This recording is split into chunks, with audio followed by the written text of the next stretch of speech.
Johnathan had the most miraculous thing happen. A prophet said that he was a seer. That means he can see into the invisible world. For 30 days, his eyes were opened, and he could see. He could tell if someone was a believer, if they were a non-believer. He would see words. What type of words might you see over a person?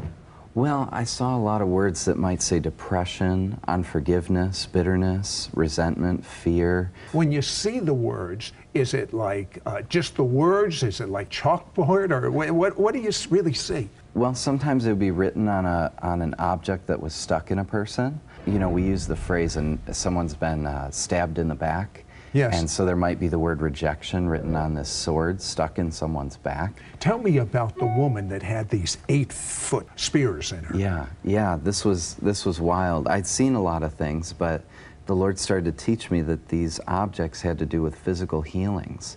One of the key verses was Proverbs 12:18. It says that reckless words pierce like a sword, and the tongue of the wise brings healing. So I said, Lord, give me the tongue of the wise.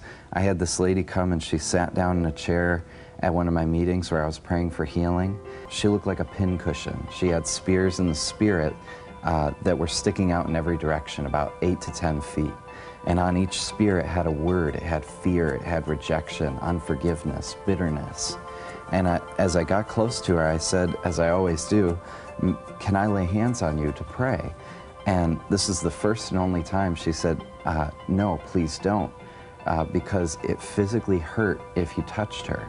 And I said, well, can I tell you what I'm seeing? And I described it to her.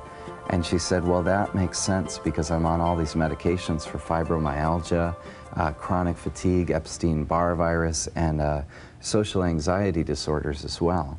So when someone gets within the 8 to 10 feet range of her, her body, she feels it. It's almost like you were seeing in the spirit what was reflecting in the physical. Exactly. That's the best way to say it. And so I said, well, honey, let me pray for you, and let's remove these spears.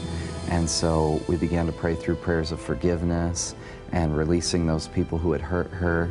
And we prayed for about an hour and a half. By the time we were done, she got up, gave me a great big hug, and she's been confirmed now from the doctors as well, being completely healed. Now, why did you do this praying? Why couldn't you just reach over and just pull each spear out?